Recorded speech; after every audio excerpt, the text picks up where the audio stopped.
Friends, আশা কৰোঁ সকলো ভালে আছে। আৰু যিহেতু এতিয়া ৰাতি 7:50 হৈছে আৰু মোৰ ভাতৰ কাৰণে মই ৰেডি কৰি আছোঁ। আজি মই বনাম এগ ৰেচিপি এটা, মানে কণী গ্ৰেভি বনাম, ডিমৰ গ্ৰেভি। আৰু আশা কৰোঁ আপোনালোকে ভিডিঅ'টো চাব। আৰু যিহেতু মই লং ভিডিঅ' নিদিওঁ ইমানকৈ, আৰু ভাবিছোঁ দিম বুলি, সেইকাৰণে ভাবিলোঁ ভাতকেইটা বনাইও থাকোঁ, আপোনালোকৰ লগত কথাও পাতি থাকোঁ, আৰু এটা ব্লগো ধুনীয়াকৈ হৈ যাব।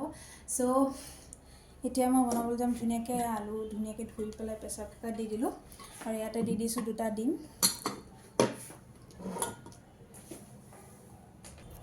যিহেতু মোৰ ভাতো ৰেডি হৈ গ'ল ৰাতিৰ কাৰণে, আৰু ইয়াতে মই দি দিছোঁ ডিম আৰু এটা আলু, যিহেতু বইল কৰিব লাগিব প্ৰথমতে, তাৰপিছতহে যিহেতু বনাব পাৰিম, সেইকাৰণে বইল কৰি লৈছোঁ। আৰু ইয়াতে আনিছিলোঁ মই পুদিনা আনিছিলোঁ। আজি পুদিনা ইমানকেইডাল 10 টকা, ইমানকেইডাল মানে পিচিলে নাইকিয়াই হৈ যাব। আৰু ইয়াতে আনিছোঁ কচু আলু, সেইটো কি বুলি কয় ইমান ভালকৈ নাজানো, এইটো কচু আলু, মাছ দি খাব পাৰিম। আৰু ইয়াতে সফেদ চাৰ্ফ আনিছোঁ। এই চাৰ্ফটো মই কেতিয়াও ইউজ কৰা নাই, মানে ব্যৱহাৰ কৰা নাই। আৰু ইয়াৰ লগতে এটা মগ ফ্ৰী পাইছোঁ, ভালো লাগিছে, বস্তু এটা ফ্ৰী পালে ভাল লাগে। আৰু ইয়াতে মানুহজনে নহৰু আনি দি থৈ গৈছে। ইয়াতে মোৰ ডিমটো হৈ আছে, যিহেতু মই আলুৰ লগত ফ্ৰাইটো বাচা মেলাবোৰ মই ইয়াতে কৰি ল'ম।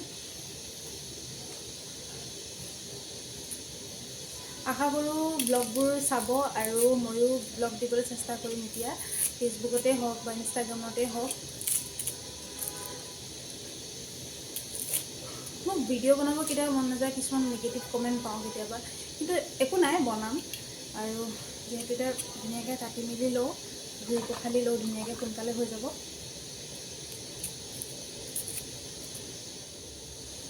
যিহেতু ধুই মেলি ইয়াতে মই জেগাতে পানীবোৰ লৈ লৈছোঁ, কাৰণ ঠাণ্ডা দিন ইমান উঠি যাবলৈও মন নাযায়, সেইকাৰণে এতিয়া মোৰ ডিম আৰু আলু বইল হৈ গ'ল। এতিয়া পিঁয়াজবোৰ কাটি লৈছোঁ।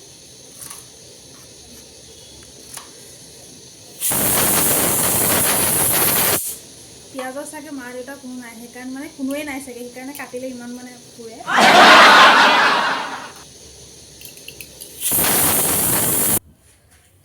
আচলতে কি হয়, কেমেৰা ষ্টেণ্ড নাথাকিলে ভিডিঅ' বনাবলৈ বহুত বেছি অসুবিধা হয়। মই মানে ক'ত যে মানে কি কৰিব লাগে ষ্টেণ্ড বনাবলৈ। কেতিয়াবা মই চালি টেমা দি মানে মোবাইলটো থিয় কৰি লওঁ। আৰু আগতে আছিলে, এতিয়া এইখিনি মা ঘৰত আছে, যিহেতু মই আনিব নোৱাৰোঁ, সেইকাৰণে মই এতিয়া পকাতে থৈ ভিডিঅ' কৰিবলগীয়া হৈছে।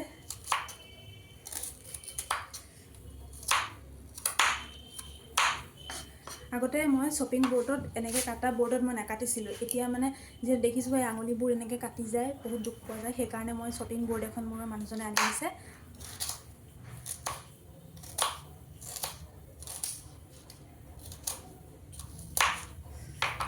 এয়া মোৰ কাটা বাচা সকলোবোৰ শেষ হ'ল। এয়া ধুনীয়াকৈ মেগী মছলা আৰু জিঞ্জাৰ গাৰ্লিক পেষ্ট দিছোঁ, যিহেতু মই নহৰু আদা গুচাব মন যোৱা নাই, সেইকাৰণে। আৰু এই টেমাবোৰত যি মছলা আছে মই চব এড কৰিম, চাহী মছলা আছে এড কৰি দিম।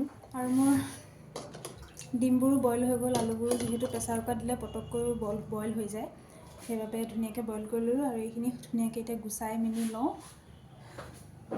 চাই থাকক ভিডিঅ'টো, আৰু লগতে মোৰ চেনেলটো আৰু মোক ছাবস্ক্ৰাইব কৰিবলৈ নাপাহৰিব, যিহেতু মই ফেচবুকত নতুনকৈ ভিডিঅ'বোৰ বনাই আছোঁ। এতিয়া আকৌ আগৰ পৰাও বনাইছিলোঁ, এতিয়া আৰু অকণমান ভালকৈ বনাবলৈ চেষ্টা কৰিছোঁ।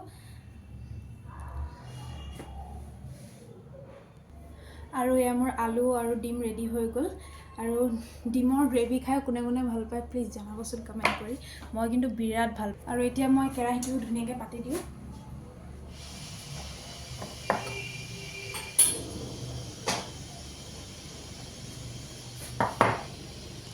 যিটো অলম'ষ্ট মোৰ বস্তুখিনি ৰেডি হৈ গ'ল, অলম'ষ্ট বুলি নহয়, সকলোবোৰ বস্তু মোৰ ৰেডি হৈ গ'ল বনাবলৈ।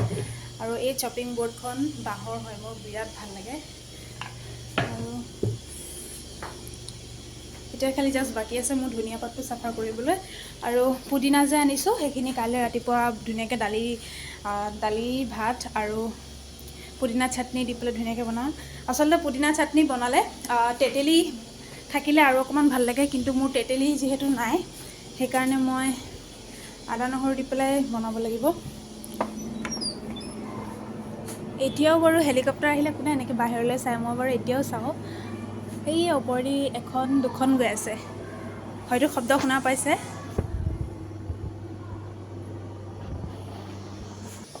কালি তাতে মানুহজনে তেলৰ বটলটো নতুন আনিলে আৰু তাকে এতিয়া ফালিছোঁ ধুনীয়াকৈ। আচলতে মই ধাৰা তেল খাই বেছি ভাল পাওঁ, কিন্তু এইটো তেলো বোলে বেয়া নহয়। ইয়াতে লিখা আছে গুচি কাচ্চি ঘানি মাষ্টাৰ্ড অইল বুলি লিখা আছে, আৰু ইয়াৰ পৰাই অকণমান ঢালি দিওঁ।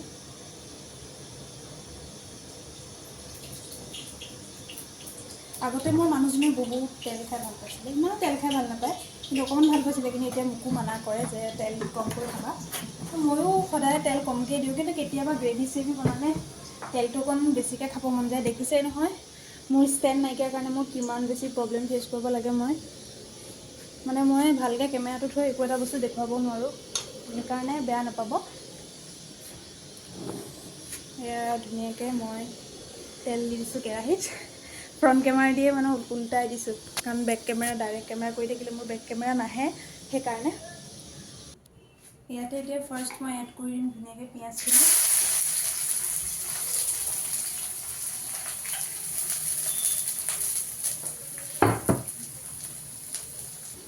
ইয়াতে ধুনীয়াকৈ মই পিঁয়াজখিনি লৰাই অকণমান ৰঙা কৰি দিম, আৰু তাতে মই ল'ব লাগিব মছলাবোৰ মই ধুনীয়াকৈ মিক্স কৰি যাওঁ।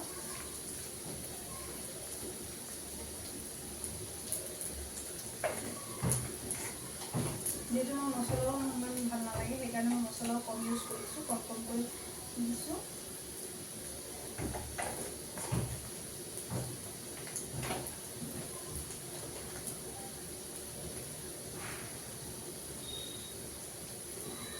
এয়া মোৰ মছলাও ৰেডি কৰিছোঁ অকণমান। ইয়াতে পানী অকণমান দিওঁ, মই মছলাখিনি ধুনীয়াকৈ মিক্স কৰি লৈছোঁ, তেতিয়া অকণ টেক্সাৰটো ধুনীয়া উঠিব মছলাৰ। আৰু ধুনীয়াকৈ মই পিঁয়াজখিনি প্ৰায় ৰঙাই হৈ গ'ল।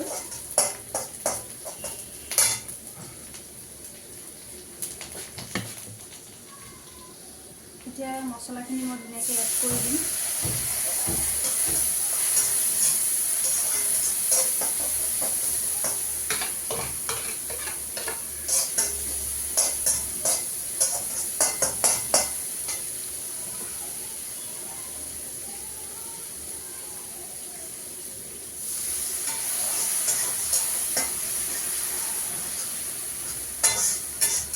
আৰু আজি মোৰ তাত পিঁয়াজৰ বাহিৰে ডিমৰ লগত দিবলৈ একো নাছিল, খালি আলু আৰু পিঁয়াজ আছিলে।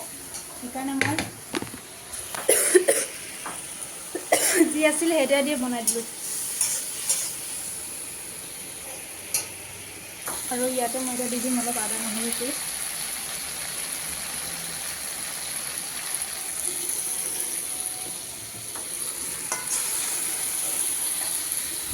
এতিয়া খুব ধুনীয়া একদম ৰঙা হৈ গৈছে। ভাজোতে এটা সৰু বইল আলু পিচো দি দিছিলোঁ মই।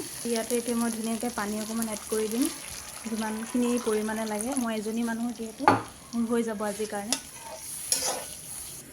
মোৰ আলু অলপো দি দিছোঁ, কাৰণ মোৰ আলুকেইটা নিসিজিলে আচলতে, আৰু ডাঙৰকৈ দি দিলোঁ কাৰণে সিজোতে চাগে হেৰি হ'ল। আচ্ছা একো নাই, উপায় নোহোৱা তেনেকৈ চাকুৰে কাটি দিবলগীয়া হৈছে। আৰু কি ক'ম, প্ৰেছাৰ কুকাৰত দিয়াৰ পিছতো যদি মোৰ আলুকেইটা নিসিজিলে, আচলতে মই ডাঙৰকৈ দিলোঁ সেইকাৰণে সিজিবলৈ চাগে আৰু ইয়াতে অকণমান চাহী মছলা দি দিছোঁ, যিটো ধুনীয়া মছলা গোন্ধাই থাকে, সেইকাৰণে। মোৰ বনাই ৰেডি, মোৰ দেখি খাব মন গৈছে।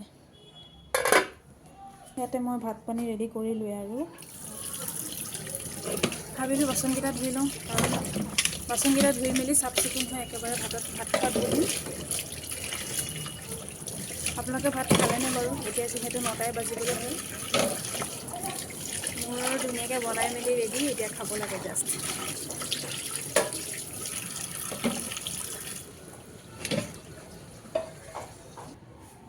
আৰু মোৰ বাচন পাতিও ধোৱা ধুনীয়াকৈ হৈ গ'ল।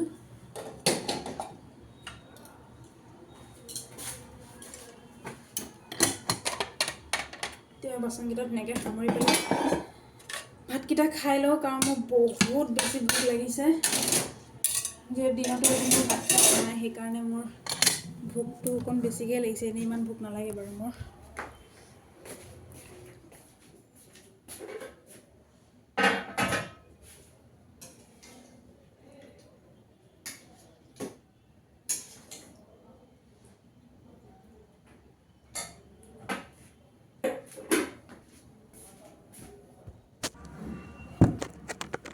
মই এতিয়া খাবলৈ ধুনীয়াকৈ বহি গ'লোঁ পানী চানী লৈ।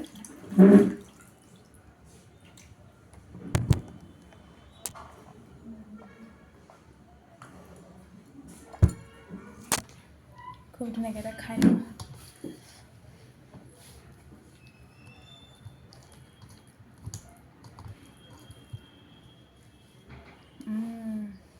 বিৰাট টেষ্টি হৈছে। আচ্ছা তেতিয়াহ'লে খাই লওঁ, তাৰপিছত লগ পাম। আৰু এতিয়া মই খোৱা বোৱা হোৱাৰ পিছত বাহিৰত অকণমান ওলালোঁ, বাচনটো ধুলোঁ, ধুই লৈ পেলাই অকণমান ভাবিলোঁ খোজকাঢ়োঁ। খোজকাঢ়িলে গাটো অকণ পাতল লাগিব। এনেইতো আমি খোজ নাকাঢ়োৱেই, মানে খোজকাঢ়া নামেই নলওঁ আমি। খাই বৈ পেলাই ধুনীয়াকৈ মুখত অকণমান চোফাই টোফাই কিবা ল'লোঁ আৰু খাই শুই গ'লোঁ। সেইখিনিয়ে আৰু আমিতো আগৰ দিনৰ মানুহে হেনো কৈছিলে বোলে খাই লৈ আকৌ খোজকাঢ়িব লাগে, পটককৈ শুব নালাগে। কিন্তু আমি আৰু কি খাই বৈ পটককৈ শুই দিয়াই হয়। আজিকালি এলাহো লাগে ধৰক, কিনো আৰু খাই বৈ আকৌ খোজকাঢ়িব যাম। কিন্তু স্বাস্থ্যৰ কাৰণে বহুত ভাল খোজকাঢ়িব যোৱাটো। আৰু যিহেতু মোৰ সময় হৈ গ'ল টোপনি যোৱা, সেইকাৰণে বিচনাখন পাৰিবলৈ আহিলোঁ। ভাবিলোঁ আপোনালোককো বাই বাই দিওঁ, মানে বিদায় দিওঁ ভিডিঅ'টোৰ পৰা। আৰু ভিডিঅ'টো চাই কেনেকুৱা লাগিল জনাব, আৰু লগতে লাইক কমেণ্ট শ্বেয়াৰ, আৰু লগতে মোৰ চেনেলটো ফ'ল' আৰু ছাবস্ক্ৰাইব কৰিবলৈ নাপাহৰিব। যিহেতু মই এইটো ফেচবুকতো দিম আৰু ইনষ্টাগ্ৰামতো যিহেতু যায়েই, আৰু মই ইউটিউবতো দিম। আৰু মোৰ ইউটিউব চেনেলটো ফেচবুকত লিংক দিয়া হৈ আছে, আপোনালোকে প্লিজ তাত গৈ পেলাই মোৰ চেনেলটো চাব আৰু মোক ছাবস্ক্ৰাইব কৰি দিব আৰু মোক বহুত বহুত মৰম দিব। চ' আজিলৈ বাই, আৰু সকলোকে মোৰ ফালৰ পৰা ধন্যবাদ।